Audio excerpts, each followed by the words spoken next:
പാലക്കാട് തെരഞ്ഞെടുപ്പ് പ്രചാരണം അവസാന ലാപ്പിലേക്ക് കടന്നതോടെ മുന്നണികൾ ഓരോ വോട്ടും ഉറപ്പിക്കാനുള്ള ഒട്ടത്തിലാണ്. UDF സ്ഥാനാർത്ഥി രാഹുൽ മാങ്കൂട്ടത്തിൽ പാലക്കാട് നഗരത്തിലാണ് രാവിലത്തെ പ്രചാരണ പരിപാടി. LDF സ്ഥാനാർത്ഥി P. സരിൻ ജനസമ്പർക്ക പരിപാടിയിലാണ്. NDA സ്ഥാനാർത്ഥി C. കൃഷ്ണകുമാറിനായി സംസ്ഥാന നേതാക്കൾ കുടുംബയോഗങ്ങൾ തുടരുന്നു. അതിനിടെ കൽപ്പാത്തി രഥോത്സവത്തിന്റെ അവസാന ദിനമായ ഇന്ന് സ്ഥാനാർത്ഥികൾ കൽപ്പാത്തി കേന്ദ്രീകരിച്ചും പ്രചാരണം തുടരും. ആൽവിൻ തോമസ് ഉണ്ട് പാലക്കാട് നിന്ന്. ആൽവിൻ, ഇനി 5 ദിവസമാണുള്ളതെന്നാണ് മനസ്സിലാക്കുന്നത്. എത്തരത്തിലാണ് ഈ അവസാന നിമിഷത്തിലെ പ്രചാരണ പരിപാടികൾ ഇന്നത്തെ ആരംഭിച്ചോ?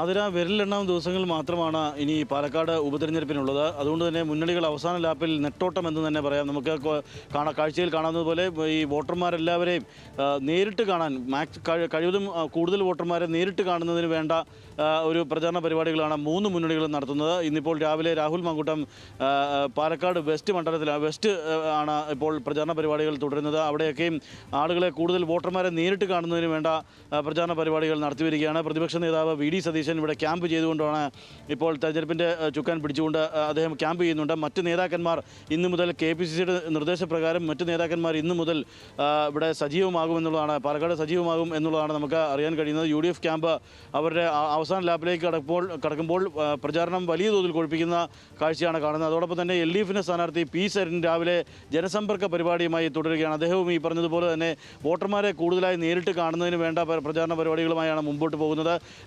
കൂടുതൽ നേതാക്കൾ ഇവിടേക്ക് എത്തുമെന്നുള്ളത് അറിയാൻ കഴിയുന്നു. ഇപ്പോൾ ഇവിടെ നേതൃത്വം കൊടുക്കുന്നത് AK ബാലനും MP രാജേഷും അടക്കമുള്ള CPMൻ്റെ നേതാക്കളാണ് നേതൃത്വം നൽകുന്നത് പ്രചാരണ പരിപാടികൾക്ക്. NDA സ്ഥാനാർത്ഥി C. കൃഷ്ണകുമാറിന് വേണ്ടി MT രമേശും അതോടൊപ്പം തന്നെ PK കൃഷ്ണദാസ് അടക്കമുള്ള സംസ്ഥാന നേതാക്കൾ ക്യാമ്പ് ചെയ്യുന്നുണ്ട്. അവർ കുടുംബ സംഗമങ്ങളാണ് രാവിലെ പ്ലാൻ ചെയ്തിട്ടുള്ളത്. അത്തരം കുടുംബ സംഗമങ്ങൾക്ക് ശേഷമാകും ഈ 3 സ്ഥാനാർത്ഥികളും ഇതിന് ശേഷം ഏതാണ്ട് 10 മണിയോടുകൂടി കൽപ്പാത്തിയിലേക്ക് എത്തിച്ചേരും. കൽപ്പാത്തിയിൽ ഇന്ന് രഥോത്സവം 3ാം ദിനമാണ്, അവസാന ദിനമാണ്. അതുകൊണ്ട് തന്നെ നിരവധി ആളുകൾ അവിടേക്ക് വരും. വോട്ടർമാരായിട്ടുള്ള അധികം ആളുകൾ അവിടേക്ക് വരും. ഇവരെയൊക്കെയും നേരിട്ട് കാണാനും അല്ലെങ്കിൽ വോട്ട് അഭ്യർത്ഥിക്കാനുമുള്ള ഒരു അവസരം കൂടിയാണ് കൽപ്പാത്തി രഥോത്സവം കൂടി വന്നത് എന്നുള്ളത് സ്ഥാനാർത്ഥികൾക്ക് വലിയ ആവേശമാണ്. അതുകൊണ്ട് തന്നെ 3 പേരും ഇന്ന് ഈ കൽപ്പാത്തി രഥോത്സവത്തിലേക്ക് വരും എന്നുള്ളതാണ് നമുക്ക് അറിയാൻ കഴിയുന്നത്. ഇന്നലെ വൈകുന്നേരം UDFിൻ്റെ ഒരു വലിയ വാഹന പ്രചരണ ജാഥ നടത്തിയിരുന്നു. VD സതീശൻ പ്രതിപക്ഷ നേതാവും അതോടൊപ്പം തന്നെ മുസ്ലിം ലീഗിൻ്റെ നേതാവ് PK കുഞ്ഞാലിക്കുട്ടിയും അടങ്ങുന്ന ഒരു റോഡ് ഷോ ആണ് അവതരിപ്പിച്ചത്. അല്ലെങ്കിൽ UDF പ്രവർത്തകർ ഇന്നലെ വൈകുന്നേരം പ്രചാരണ പരിപാടികൾ നടത്തിയത്. വലിയ ആവേശമായിരുന്നു ഉണ്ടായിരുന്നത്.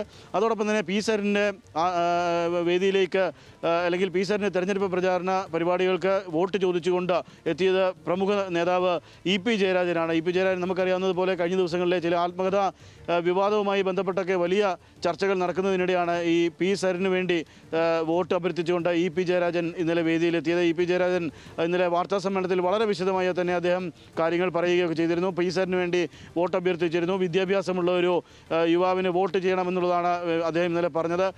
അതുകൊണ്ട് തന്നെ P. സരിന് വേണ്ടി വോട്ട് അഭ്യർത്ഥിച്ച് EP ജയരാജൻ കൂടി എത്തിയത് LDF ക്യാമ്പിനും വലിയ ആവേശം നൽകുന്നുണ്ട്. ഈ സംസ്ഥാന നേതാക്കളെ ഇറക്കിയുള്ള കളിയാണ് ഇപ്പോൾ NDA ക്യാമ്പിലുള്ളത്. വലിയ തോതിലുള്ള ആവേശം അവരുടെ ക്യാമ്പിലും നിലനിൽക്കുന്നുണ്ട്. അവസാന ലാപ്പിൽ കൂടുതൽ ആളുകളെ നേരിട്ട് കാണുന്നതിന് അല്ലെങ്കിൽ കുടുംബയോഗങ്ങൾ കൂടുതൽ സംഘടിപ്പിക്കുന്നതിനുള്ള നടപടികളുമായാണ് ഇപ്പോൾ NDA ക്യാമ്പ് നീങ്ങുന്നത്. C. കൃഷ്ണകുമാർ സ്ഥാനാർത്ഥി അടക്കം ഈ കുടുംബയോഗങ്ങളിൽ പങ്കെടുക്കുന്നുണ്ട്. സംസ്ഥാന നേതാക്കൾക്ക് പുറമെ ദേശീയ നേതാക്കളും വരും ദിവസങ്ങളിലേക്ക് വരും എന്നുള്ളതാണ് നമുക്ക് അറിയാൻ കഴിയുന്നത്. ഒരു പക്ഷേ സുരേഷ് ഗോപി അടക്കമുള്ള ആളുകൾ ഇനിയും വരാനുള്ള സാധ്യതയുണ്ട് എന്നുള്ളത് അറിയാൻ കഴിയുന്നു. LDFിലാകുമ്പോൾ മുഖ്യമന്ത്രി വരും ദിവസങ്ങളിൽ 16-17 തീയതികളിൽ മുഖ്യമന്ത്രി വന്ന പ്രചാരണ പരിപാടികൾക്ക് നേതൃത്വം കൊടുക്കും, അല്ലെങ്കിൽ പ്രചാരണ പരിപാടികളിലേക്ക് മുഖ്യമന്ത്രി എത്തും എന്നുള്ളത് അറിയാൻ കഴിയുന്നു. KPCC വലിയ നേതാക്കളെ എല്ലാം ഇങ്ങോട്ടേക്ക് ഇറക്കാൻ നേരത്തെ തന്നെ നിർദ്ദേശം നൽകിയിട്ടുണ്ട്. അതുകൊണ്ട് തന്നെ വരും ദിവസങ്ങളിൽ ഈ നേതാക്കന്മാരുടെ ഒരു വലിയ സമ്പത്ത് ഇവിടെ ഈ പാലക്കാട് നഗരത്തിലുണ്ടാകും. 3 മുന്നണികളുടെയും നേതാക്കന്മാർ എത്തി അല്ലെങ്കിൽ വോട്ട് അഭ്യർത്ഥന അല്ലെങ്കിൽ വോട്ട് പ്രചാരണ പരിപാടികൾ കൊഴുപ്പിക്കുന്നതിന് വേണ്ട നടപടികൾ ഉണ്ടാകുമെന്നുള്ളതാണ് നമുക്ക് അറിയാൻ കഴിയുന്നത്. ഏതായാലും ഈ 3 സ്ഥാനാർത്ഥികളും ഇന്ന് രാവിലെ തന്നെ പ്രചാരണത്തിലേക്ക് നീങ്ങിക്കഴിഞ്ഞു.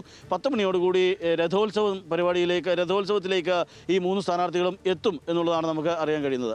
ആൽവിൻ, അതോടൊപ്പം ഇന്നലെ നമുക്കറിയാം പാലക്കാട് നിന്ന് വന്ന ഏറ്റവും വലിയ ആരോപണം എന്നുള്ളത് ഈ പറയുന്നത് പോലെ വോട്ടർ പട്ടികയിലെ ക്രമക്കേടായിരുന്നു. അതുമായി ബന്ധപ്പെട്ട വിവാദങ്ങൾ അത് നിർത്തിയോ, ആ ചർച്ചകൾ നിർത്തിയോ, അതല്ലെങ്കിൽ എത്തരത്തിലാണ് ആ വിഷയവുമായി ബന്ധപ്പെട്ട വിവരങ്ങൾ? അതിന് ആദ്യം LDF ആണ് അത്തരമൊരു വോട്ടർ പട്ടികയിൽ ക്രമക്കേട് ഉണ്ടെന്ന തരത്തിൽ ഒരു ആരോപണം ഉന്നയിച്ചത്. ഏതാണ്ട് ആദ്യഘട്ടത്തിൽ 34 വോട്ടുകൾ ആണ് അവർ പറഞ്ഞത്. പിന്നീട് ജില്ലാ സെക്രട്ടറി സുരേഷ് ബാബു തന്നെ പറഞ്ഞിരുന്നു 100 കണക്കിന് വോട്ടുകൾ UDF ചേർത്തു എന്നുള്ളതാണ് അവർ പറഞ്ഞിരുന്നത്. അത്തരം വോട്ടുകൾ ചേർത്തു എന്ന് പറയുമ്പോൾ അതിന് മറുപടിയുമായി VD സതീശൻ തന്നെ രംഗത്തെത്തുകയായിരുന്നു. UDF തിരിച്ചതിന് മറുപടി നൽകി. അദ്ദേഹം പറഞ്ഞത് LDF സ്ഥാനാർത്ഥി P സരിൻ കഴിഞ്ഞ 6 മാസമായി ഇവിടെ താമസമുള്ള ആളല്ല.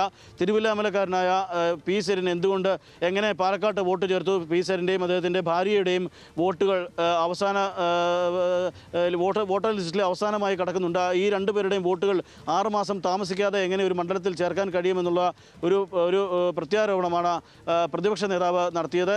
അത്തരം ആരോപണ പ്രത്യാരോപണങ്ങൾ ഇരുവരും തമ്മിൽ തുടരുമ്പോൾ അതിനിടെയാണ് കോൺഗ്രസിൻ്റെ MP കൂടിയായ VK ശ്രീകണ്ഠൻ ഒരു ആരോപണവുമായി രംഗത്തെത്തിയിട്ടുള്ളത്.